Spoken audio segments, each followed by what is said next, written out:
So in this video we're going to talk about changing out the older style GFCI circuit breakers for the central seawater pump to the newer style RCD circuit breakers. First and most importantly is that we shut off the power to the entire system. First we'll identify the components that we're going to change. First of all, it will be removal of those old GFCIs. Also, eliminating the use of the second relay for both pumps that use the 120 volt coils. These relays are the ones with the spade connectors on them. The next thing we'll do is remove all the wire ties on the port side that contain the wires running from the GFCI up to the DIN rail. The next thing we'll do is remove the neutral wires. There are two that lead up to the two relays up above here. There's also a set of neutral wires that run to the DIN rail as well as to the power supplies. The larger 12 gauge wires at the GFCI that run to the DIN rail can be cut at the GFCI. We've removed the 12 gauge black wires that went down to the old GFIs from, again, this pump relay here and this pump relay over here. Those are these two black wires that are hanging down off the GFI. You don't really have to worry about removing them from the GFI because these are going to come out anyways. We can maybe use them as scrap wire, so there's no sense in cutting them at this time. The next thing that we got to do is the same thing with the L2 or the red wires. We're going to take this red wire here and this red wire, it travels down along here, and we're going to go ahead and remove those right now. So we've removed the terminals from pump 1 other relay, pump 2's other relay here that we're just going to leave in place. They are screwed in the back by nuts and washers to a piece of starboard, so without making a real pain in the ass, we're just going to leave those in place, but we will mark them that they're no longer used. Now those red wires that we removed and took out from the GFI, we're going to leave those intact because those then ran through our current transformer for the GFI trip, and the red one from pump number 2 I've pulled out. You can see then continues on up and is connected into terminal 6 here on the DIN rail. We're going to leave that in place for right now. So that was from pump 2. Pump 1, if we pull that wire out, which I'm going to get that. Yeah. Can you pull that out, Wayne, for me? And then we're going to look at the number. Yeah, this is pump 1, and there should be a number on it. No? No number on that. Okay. It was connected up to our top terminal up here, but this is going to run all the way up to our DIN rail and go to our DIN rail number 2 on our DIN rail right here. 2 also. Yep. We're going to leave that disconnected. The other one was 6. And from DIN rail, these black wires, they're going here, and they are the ones that are running through the current transformers on the GFCI. So we're just going to cut them right here and here. We label these wires just to make it a little bit easier for sorting, even though we will trace them back to the DIN rail when we make our final connections. So with everything basically isolated and pull off from the DIN rail for right now, we just take those and tie those off to the side and get those out of our way until we're ready to rewire in the new RCDs. The next thing that we're going to go down and do is we have to change these wires, and we'll go ahead and pull our old GFCIs out. What's going to change on the GFCIs besides the panel is because these lights here currently are 120 volt LEDs, so we've got 240 volt LEDs that are amber that we're going to put in there. The new plate I don't believe comes with the flow wires, but we probably will drill those and put those in. This also is a DC. This one and the flows are 24 volt DC indicators. These will go from 120 indicators, the way they were used with the old GFCIs, and using that neutral, will go to a 240 indicator on the RCDs.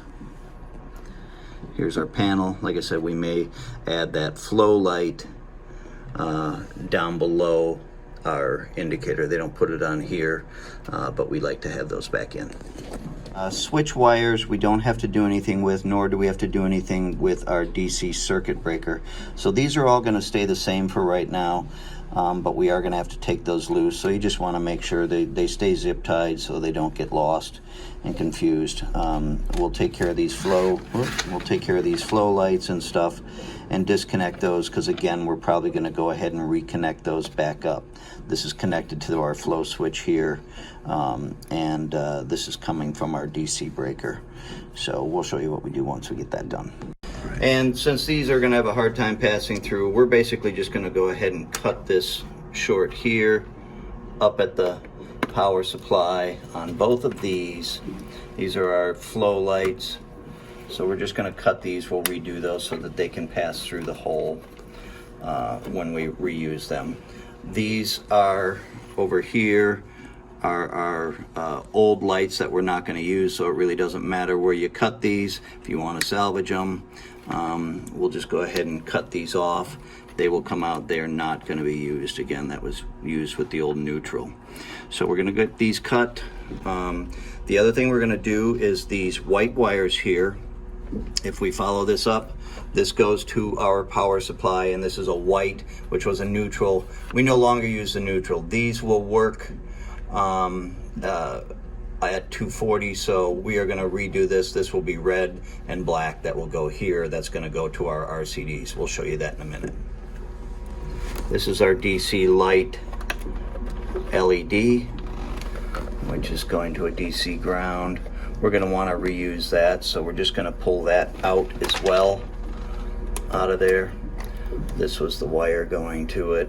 We'll just cut that off because we're not going to need that terminal. We'll leave that on just as a reminder. This runs over and just ties into our DC ground up on this one power supply. It's basically just a DC common is where we're using that, so we'll take that out as well. Loose.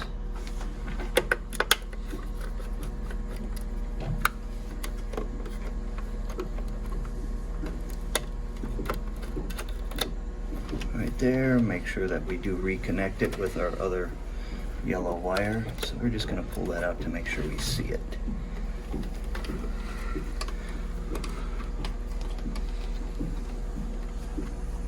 Okay, all these switches are mounted from the back side as well, so obviously we're going to have to take off the lock nuts on the front of these, so we'll get those all removed.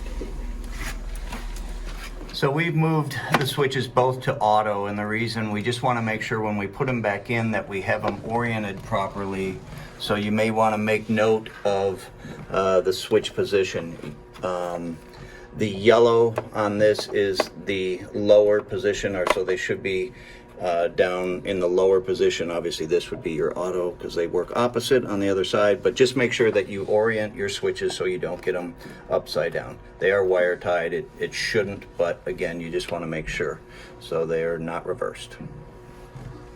So what we've also done, just as in case you get taken away from the job, you have to come back later and you forget, like Wayne's suggestion, we put a black dot here, we put a black dot on there, so we just remember which way they go. We find a defective switch, whatever the case may be, at least we have an idea which way they are positioned. Again, I always recommend, photographing the whole thing before you start disassembling. So we've taken our faceplate off. Now we just have to remove our GFIs. One important note is if you have some that are good, hang on to them. They are like gold. They will bail somebody out that has this older system where one of them fails and can be used, because you cannot get these any longer. The whole reason we're doing this whole change out. The last thing that we need to do now is disconnect our wires running from these GFIs up to our power supplies. So we're going to go ahead and take the wires off that lead down and across from here, out from here. These are going to change. It's just easier to start out right now just by removing all four of these wires right now. Oh. Yeah. The other thing, just save your DC lights because you can most likely reuse them. This was our flow lights and the other one was our DC power below our breaker. Make sure you hang on to those. The 120s you can pitch. Okay, so we pretty much have all of the old equipment removed. We've got our faceplate removed. We've got our wiring going up to our power supplies, our DIN rail wiring, and again, our relays, we're gonna mark those that they are no longer being used, but they will stay in place. Now we're gonna go ahead and proceed to install our RCDs.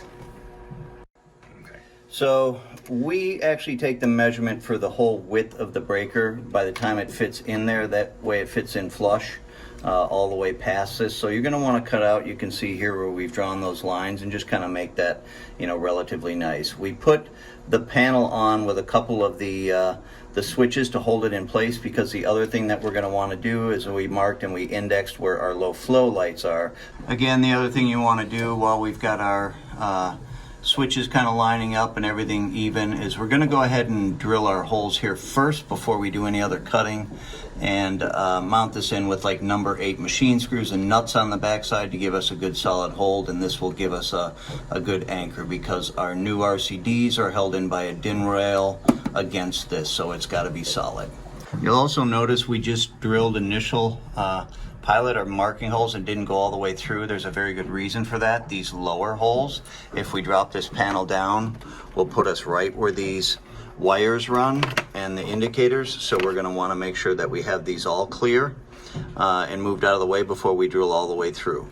This is why, I'll show you here, why we remove all our wires first. You can see where this top hole came through, where this one came through on the wire holder, and the other one over here, there, we would have nicked the wires, and also it's going to make putting a nut there. Obviously, when Viking puts these are just put randomly, so there is no guarantee if they're going to line up or not going to line up. We'll show you what we do to secure the panel in a case like this with our screws that go through here to prevent any possible electrical shock or chafing.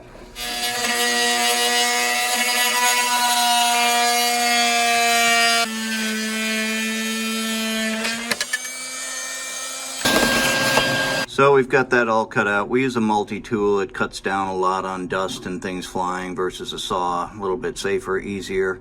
You can also see we've removed our wire tie hold downs, and we'll go ahead and resecure those in new locations after we get our panel installed. So we've mounted our panel. Now, one of the things that the way these holes are initially drilled, when we lined them up so they're nice and symmetrical from the outside, we found we had to enlarge our holes slightly.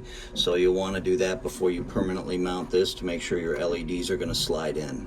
The other thing that we did as well is we reused the plastic nuts and the number 8 screws that you can see on the top here to secure the panel. This gives us a nice insulated connection on here with wires that are going to be going by here, etc., and not run the risk of anything chafed. Again, you can see where we removed a couple of those hold downs, and we'll go ahead and remount those once we have everything in place, whatever works the best for the wiring layout. Now we've kind of just mocked up our breakers in place with our DIN rail section, and this could vary depending on what you get. In our instance, we've got this aluminum piece. So what we're going to do is we marked it where we're going to cut it off. We don't need all this excess, obviously, and the less we can keep in line. That's going to go through with our screws here, and that's what's going to hold the breakers in place. Again, we're not going to permanently mount them just yet, but we just want to get everything laid out. So now we've gone ahead and resecured a few of our wire tie mounts back down.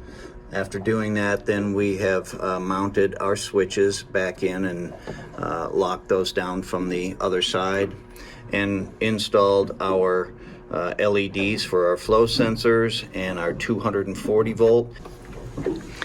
You can see our switches are installed, our yellow lights up top indicating 240, and our green lights, which are all 24. Now the way those are going to get connected up, we'll go back down here, and these are our flow sensor wires. So this is going to be our ground side. So these are going to get connected here and there. Our positives connect back up to our circuit breaker protected side on there. Okay, so we have now connected up our 24 volt LEDs, our low flow lights with our negative connected up to our low flow sensors. Also make sure your 24 volt DC indicator light and the other two positives for those low flow LEDs are connected up to the breaker. And don't forget, we took the negative for this 24 volt DC indicator light loose, along with another 14 gauge connection here on the first terminal, so don't forget to reconnect those as well. The other thing we're going to do is we're going to remove the neutral wires on the top of the DIN rail. That's off of terminal 7 and also off of terminal 3. Those are no longer going to be used. Our pumps do not use neutrals. That was used alongside with the power supply and those GFIs. We'll leave the ones going to the DIN rail that are coming up from the breaker box, if you will, and the power supply going up. Those can stay there, but the two up here are going to be removed. Now we're ready to connect up our 240 lines, starting at the DIN rail. So we have our blacks, our reds, and our greens. Again, we've removed our neutrals.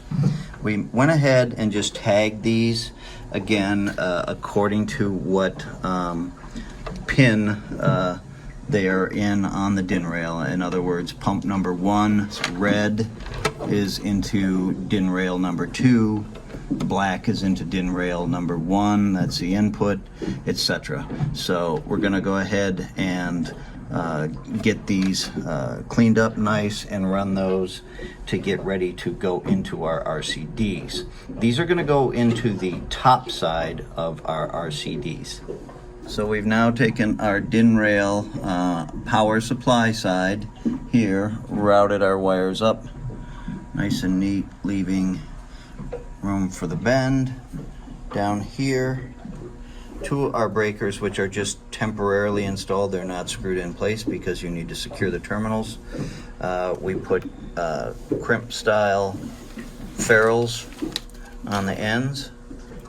This is the part number. You can get these from Pacer. And the tool's relatively cheap, even from Amazon. Cut our wires so we get them to the length, and all of these are labeled as to which pump and then which DIN rail the connection goes on to. That will correspond with the Viking drawing that I'm going to include with this as well.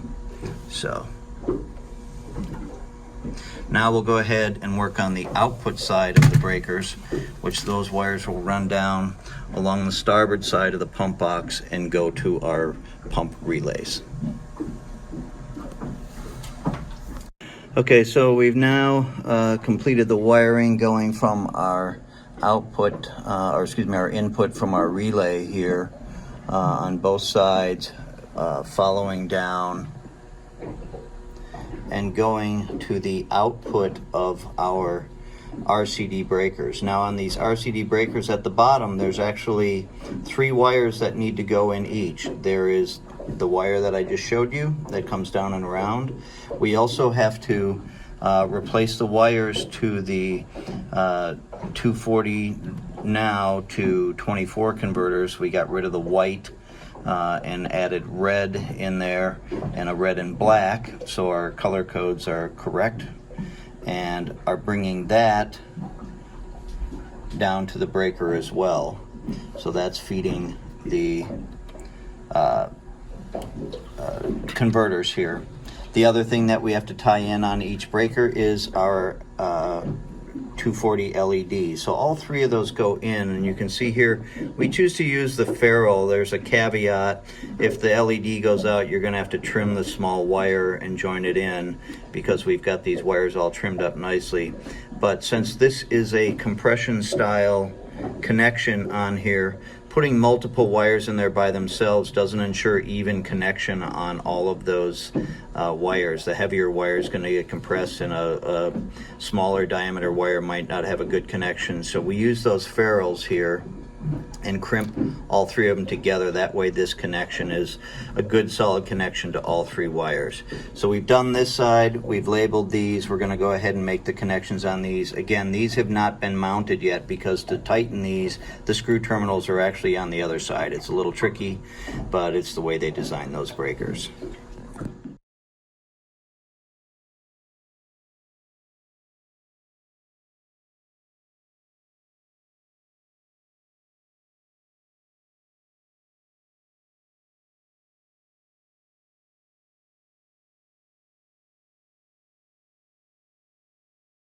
So we've completed installing the GFCIs now. We've installed our DIN rail, and all of our wires are now connected. DIN rails put on again with our screws. These do not need to be cranked down tight. It's literally just to retain or hold those. You can see we ran the ground wires. This is more just a protection for the DIN rail here if it were to become shorted against something, and the screws going out. That's all that those really do. You could really just do one green wire. I just prefer to continue to use the other two green wires, and they continue up to the DIN rail here. But again, this DIN mount here is just a bonding protection. Everything is set up. We're gonna go ahead and turn the breakers on, which we have now on the Octaplex system. So we'll turn on one breaker at a time. One GFCI, I'm gonna power on pump 1, which shows that we have good DC output power now from our converter. I'll turn on pump 2 now, so both of those are on, and we're illuminated with DC showing okay. We can go around now. We will see our indicator lights. This shows that we have power at our breaker. You can see power is tripped. When the GFI is tripped, goes out on both sides. These are our flow lights. We're going to make a label, and theoretically the pumps are not running. These lights should not be illuminated. Somebody is bypassing these flow lights. We're going to look into that, and we'll show you what we find with that, but those should just be out, and they should only be on when we do have flow. Our switches are in the off position right now. We're going to just go ahead and manually turn on one. You can hear the pump running. We'll shut that off. We're going to turn on pump 2. Pump 2 runs. So we're in good shape there. We're going to leave everything off. We're going to look into these flow lights. We're also going to make some small labels here, so other people are aware of what they are. And the flow lights, again, we like to put those in. You can see now the flow lights are out, and what that is the, on these earlier boats, the flow valve down here, it basically has a reed type switch in it. That reed type switch right now is currently stuck closed. Unfortunately, these are going to be a real joy because you can see they're literally situated right in the bulkhead. Sometimes we can take these apart and either clean them or fix them, but in this case we're going to have to see what we're going to need to do in order to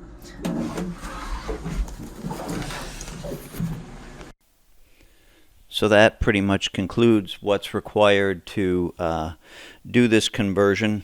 Hope this video was detailed enough. Again, pay attention to the diagram as far as your connections to the RCDs. Again, we have a couple final things to finish up here with just the flow light labels, as well as repairing the flow sensors.